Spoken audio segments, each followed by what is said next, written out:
Number 15 जिसका नाम है dual nature of radiation and matter. Matter वाला पार्ट रह गया, वो लिख देता हूँ। ठीक है, तो ड्वेल का मतलब होता है दो नेचर। जैसे तुम लोग ने अपरिचित मूवी देखी होगी, उसमें कैसे हीरो के ड्वेल पर्सनालिटी रहती है। एक बहुत शरीफ रहता है जो उसकी एक्चुअल पर्सनालिटी है, और अचानक में उसके अंदर से जानवर जग जाता है, सबको मारने लग जाता है ना। बिल्कुल वैसी लाइट की नेचर देती है। लाइट दो नेचर देती है। यहाँ पे दो नेचर का मतलब क्या है, एक है पार्टिकल नेचर और दूसरा है वेव नेचर। आई होप तुम लोगों को टाइटल समझ में आ गया होगा कि टाइटल एक्सप्लेनेशन क्या करना चाहता है। तो चलो फिर आगे बढ़ जाते हैं फटाफट। ड्वेल नेचर का मतलब दो प्रॉपर्टी रखना, पार्टिकल की भी और वेव की भी। इसे क्या बोलते हैं, ड्वेल नेचर। अब लाइट के बारे में अगर स्टडी कर रहे हैं तो सबसे पहले हम लोग को बेसिक फिनोमेना की स्टडी करनी पड़ेगी। यहाँ पर मैंने रिफ्लेक्शन कॉन्सेप्ट को समझाने की कोशिश की। रिफ्लेक्शन का मतलब REFL है ना। रिफ्रैक्शन का मतलब क्या, डेफिनेशन पढ़ते हैं। It is a phenomena in which incident way is bounce back from the surface of opex medium. तो यहाँ पर बॉल की तरह एक ऑब्जेक्ट है जो नीचे टप्पा खा रहा है सरफेस पर, और फिर वहां से बाउंस बैक करके आगे बढ़ जा रहा है। अब नॉर्मल अगर हम लोग बॉल को, टेनिस बॉल को इस तरह से थ्रो करें तो ये पार्टिकल का बिहेवियर है, यानी ये जो रिफ्लेक्शन ऑफ लाइट है पार्टिकल का बिहेवियर पढ़। तो यहाँ पे एक रेज ऑफ लाइट को एक रिफ्लेक्टिंग सरफेस में मारा गया। ओपेक का मतलब होता है जो एक साइड से ओपन हो दूसरे साइड से बंद हो। अब सारी बात है, ये मिरर है। अब मिरर में अगर कोई रे ऑफ लाइट को आप मारोगे तो वो रे ऑफ लाइट बिल्कुल टेनिस बॉल की तरह रिफ्लेक्शन करेगी, बाउंस बैक होके आगे बढ़ेगी। साइंटिस्ट का मानना है कि इसका जो एंगल ऑफ इंसिडेंट है और एंगल ऑफ रिफ्लेक्शन दोनों के बीच में बनने वाला angle should be same same होता है। तुम लोगों ने एक स्टोरी सुनी होगी, जैसे एक लड़की थी, अनजानी। वो बोलती है अपने हस्बैंड को कि चांद मुझे चांद दे लो, जमीन पे लेके आके दे दो मुझे। तो जो हस्बैंड परेशान हो जाता है कि चांद इतना बड़ा है, उसको नीचे कैसे लाएंगे। तो वो क्या करता है, बीरबल के पास जाता है, बीरबल से इसका सुझाव लेता है। तो बीरबल क्या बोलता है कि एक काम करो, एक घड़ा लो पानी का, उसमें पानी भर दो, और उसमें तुम देखोगे कि वो जो चांद है उसका जो इमेज है तुमको पानी के अंदर दिखेगा। और वो इस तरह से वाइफ को बोलता है, देखो मैंने चांद को जमीन पे ला दिया, और उसकी वाइफ बहुत खुश हो जाती है। तो ये रिफ्लेक्शन फिनोमिना है जिसके बारे में मैं बता रहा था। अब आता है characteristics property of light explain by wave nature. यहाँ पे कैरेक्टरिस्टिक में सेकंड कैरेक्टरिस्टिक है रिफ्रैक्शन। रिफ्रैक्शन में क्या होता है, एक ट्रांसपेरेंट सरफेस होता है जिसपे लाइट जाते ही वो आगे बढ़ जाती है, यानी टकरा कर रिफ्लेक्ट नहीं करेगी, रिफ्रैक्ट करेगी। यानी लाइट एक मीडियम से दूसरे मीडियम में चले जाती है। यहाँ पे मीडियम का मतलब जिसमें लाइट ट्रैवल कर रही है उसे मीडियम बोलते हैं। एग्जाम्पल में तुम लोग को दिखाई दे रहा होगा, यहाँ पे एक कांच का ग्लास है। कांच के ग्लास में बाहर का जो हिस्सा है वो रहता है रेयर मीडियम। सबसे बेस्ट जहां पर लाइट सबसे फास्ट होती है वो होता है एयर, और दूसरा होता है वैक्यूम यानी स्पेस। ये दो जगह है जहाँ पे लाइट की स्पीड सबसे ज्यादा होती है। अब बाकी कोई अदर मीडियम आ गया तो वहां पे लाइट की स्पीड स्लो हो जाती है। जैसे यहाँ पर रे ऑफ लाइट इस तरह से जा रही है और बाउंस बैक होके रिफ्लेक्शन कर दे रही है, समझ गए। सॉरी, रिफ्लेक्शन क्यों बोल दिया मैंने, गलत बोल दिया। रिफ्रैक्शन है ना, तो रे ऑफ लाइट इस तरह से जाएगी, फिर अंदर जाके सब बैंड हो जाएगी। अब जितना तुम दूर रहोगे नॉर्मल रे से, जब कोई रे ऑफ लाइट जा रही है और वो नॉर्मल लाइन से काफी दूर है, तो याद रखना अगर नॉर्मल लाइन से दूर है तो अंदर वो नॉर्मल लाइन के करीब बैंड होगी। ये बैंडिंग क्यों होता है, तो इस फिनोमेना के बारे में तुम लोग ने पढ़ा होगा रिफ्रैक्टिव इंडेक्स में। रिफ्रैक्टिव इंडेक्स ये समझाने की कोशिश करता है कि जब लाइट एक मीडियम से दूसरे मीडियम में जाती है तो वहां पर लाइट को तेजी से आगे बढ़ने में तकलीफ होती है। जैसे मान लो कोई स्पोर्ट गाड़ी का गेम खेला होगा, जिसमें जब हम लोग गाड़ी को रोड पे चलाते हैं गाड़ी बहुत स्मूथ चलती है, पर जैसे ही हम लोग उस गाड़ी को घास वास में चलाते हैं तो गाड़ी की स्पीड डिक्रीज हो जाती है और वो डायरेक्शन भी बदलती रहती है। तो बिल्कुल वही होता है, जब सरफेस रफ होता है ना तो डायरेक्शन उसका बिगड़ जाता है, और सरफेस स्मूथ है तो डायरेक्शन एकदम अच्छा रहेगा, स्पीड भी अच्छी रहेगी। क्योंकि यहाँ पर ये जो सरफेस है रिफ्रैक्टिव सरफेस, ये वाटर है। इस वाटर की वजह से यहाँ पर लाइट बैंड हो जा रही है। चलो देखते कितना लाइट बैंड हो रही है। तो तुम लोग देख सकते हो लाइट यहाँ पे बैंड हो गई है। लाइट बैंड होकर जो रेज बन रही है उसे रिफ्रैक्टेड रेज बोलते हैं। ठीक है, एक मिनट का ब्रेक लेते हैं। हाँ, चलो अब आगे बढ़ते हैं हम लोग। रिफ्रैक्शन के बारे में तो हम लोग को समझ में आ गया कि रिफ्रैक्शन एक्चुअली होता क्या है। ये तो कोई एग्जांपल दिखाई गई है, यहाँ पर ग्लास में पानी पुट किया गया और उसके बाद पेंसिल पुट की गई, तो पेंसिल ऐसा लग रहा है कि टूट गई है, ऐसा ब्रेक जैसे दिखाई देती है। ये ब्रेक नहीं हुई है एक्चुअली, जब वो एक मीडियम से दूसरे मीडियम में जा रही है ना, तो उसका डायरेक्शन बदल जा रहा है, तो हमें ऐसा लग रहा है कि पेंसिल टूटी है, एक्चुअली पेंसिल सीधी है। लाइट ने क्या किया, उसका मीडियम की वजह से उसका डायरेक्शन बदल दिया। पानी भी एक मीडियम ही है ना, तो वो उसका डायरेक्शन बदल रहा है। क्लियर? अब आगे बढ़ जाते हैं, आगे पढ़ेंगे और कैरेक्टरिस्टिक देखेंगे जिसमें आया है इंटरफेरेंस ऑफ लाइट। सबसे पहले पढ़ते ही लिखा गया था, phenomena in which superposition of two or more light. Superposition का मतलब होता है मिक्स करना।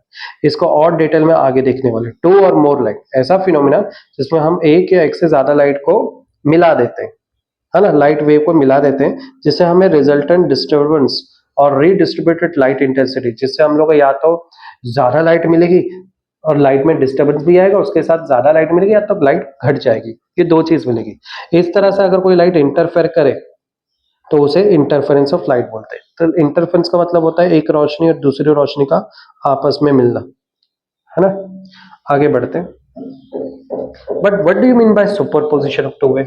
तो मैंने पहले ही बोला था सुपरपोजिशन के बारे में आगे और डिटेल में पढ़ेंगे। चलो देखते हैं क्या होता है सुपरपोजिशन में। Concept of superposition wave. देखो यहाँ पर एक वेव दी है, दोनों वेव का जो एम्पलीट्यूड का स्टाइल है सेम है, तो जब ये दोनों वेव को मर्ज करेंगे तो एक बड़ी वेव बनेगी, समझ गए। तो ये इसको बोलते हैं सुपर इम्पोज करना। सुपर इम्पोज मतलब दो चीज को मिक्स कर देना, मैंने बताया यही वर्ड से याद रखो, दो चीज को मिक्स कर देना, और इस तरह से मिक्स हो कि इनसे बनने वाली चीज हो या तो डिस्ट्रॉय हो जाए या तो बढ़ जाए। इस केस में दोनों बढ़ रही है, बढ़ने का एक ही वजह है क्योंकि दोनों का वेव का ट्रैवल करने का स्टाइल एक ही है, इसी वजह से वेव क्या हो गई, डबल हो गई।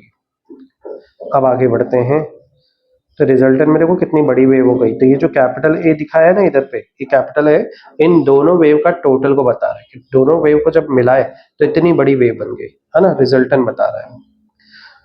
राइट में एनिमेशन भी वही चीज को बता रहा है कि कभी कंस्ट्रक्टिव तो कभी डिस्ट्रक्टिव, वो डिपेंड करता है दोनों वेव का ट्रैवलिंग कैसा है। अगर दोनों क्रिस क्रिस है, फिर दोनों में तरफ सेम टाइप में, तो यहाँ पर कंस्ट्रक्टिव वेव बनेगी, डबल हो जाएगा एम्पलीट्यूड। अगर ये वेव का डायरेक्शन जैसे कंस्ट्रक्टिव है, ये ट्रो हो, ये अप हो तो ये नीचे हो, वेव मतलब ऐसा उल्टा जाए, तब वेव डिस्ट्रॉय हो जाती है। अब आगे बढ़ते हैं, चौथी characteristics, diffraction of light. Diffraction is a bending of light near the edge and corner और slits spread the region of geometrical shadow. बोलने का मतलब ये है कि जब कोई लाइट बैंड हो जाए और बैंड होने के बाद किसी चीज से टकराए, तो वहां से जैसी वो टकराएगी ना, तो वो स्कैटर्ड होके उसकी सारी लाइट एक पूरी फैल जाएगी उस तरफ।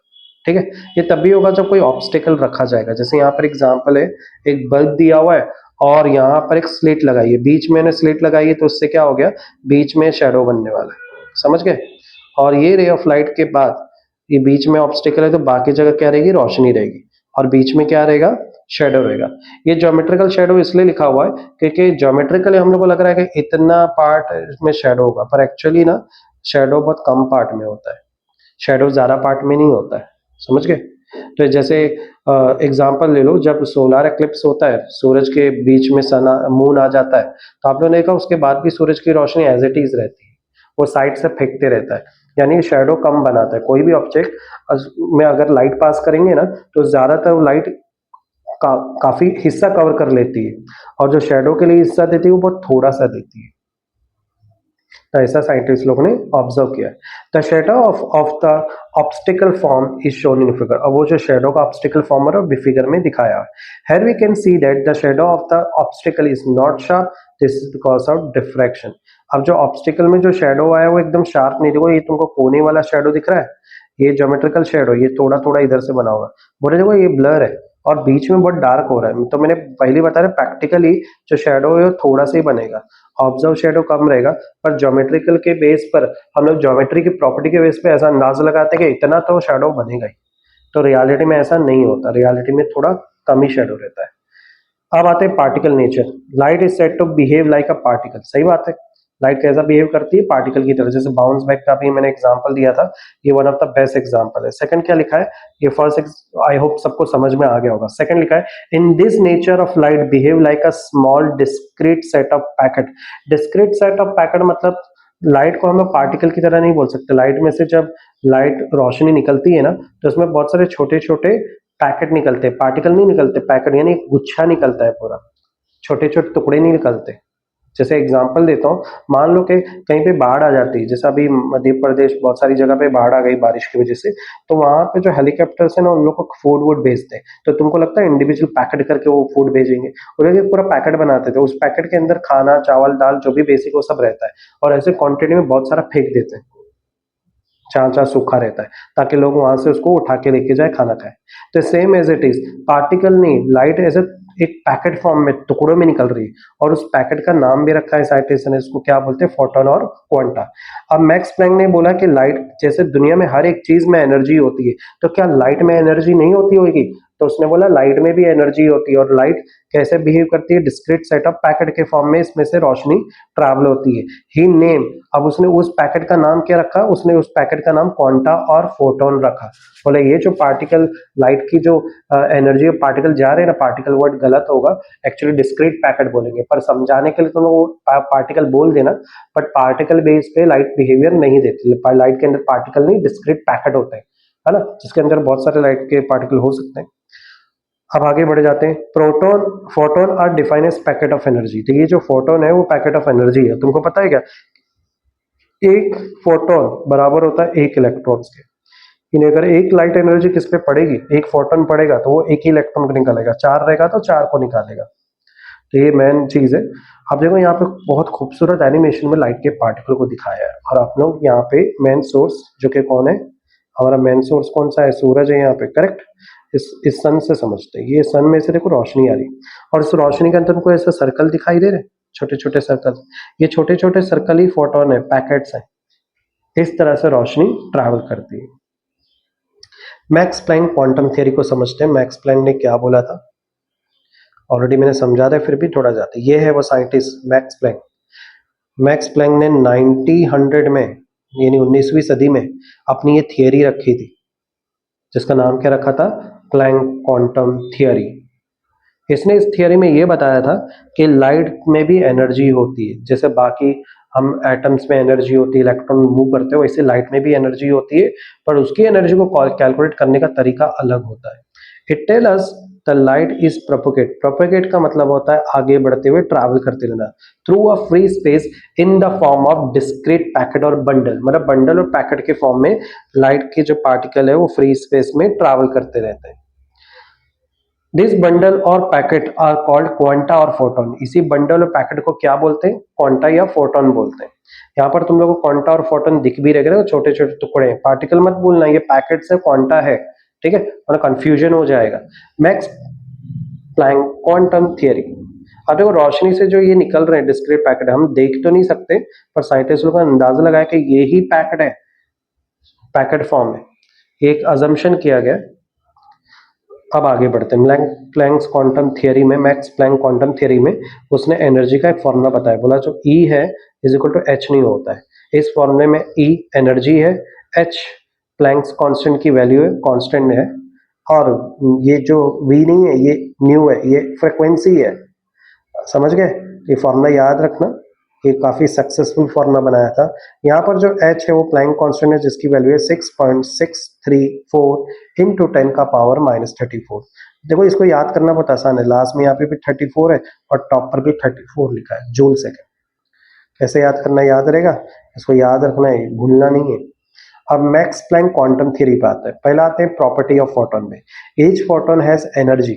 बोलते हैं हर एक लाइट के जो पैकेट्स होते हैं उनमें एनर्जी होती है, और उनकी एनर्जी को हम लोग इस फॉर्मूले के जरिए कैलकुलेट कर सकते हैं। अब इसी फॉर्मूले को थोड़ा सा मॉडिफिकेशन किया है, जैसे यहाँ एच न्यू लिखा हुआ है, फिर एच न्यू के बाद सी अपॉन लैम्डा आ गया। तो ये सी अपॉन लैम्डा कैसे आया, तो ये सी मतलब स्पीड ऑफ लाइट है, और डिस्टेंस यहाँ पे वेव का डिस्टेंस को लैम्डा बोलते हैं, करेक्ट। और टाइम के लिए क्या, टी। अब सबको पता है 1 अपॉन, इसको मैं ऐसे लिख सकता हूँ, lambda is equal to 1 upon T. तो सबको पता है 1 अपॉन टी फ्रिक्वेंसी होता है, तो सी इज इक्वल टू हो जाएगा न्यू लैम्डा। फिर इसने क्या किया, लैम्डा को लेफ्ट साइड ले लिया, क्या कहाँ ले लिया, लेफ्ट साइड में ले लिया, तो न्यू बचेगा यहाँ पर। तो न्यू की जगह पर उसने क्या ले लिया, सी अपॉन लैम्डा, एच तो पहले से था। इस तरह से इसने ये वैल्यू को यहाँ पर लाया है। चलो, where nu is the frequency of incident radiation, where lambda is wavelength of incident radiation।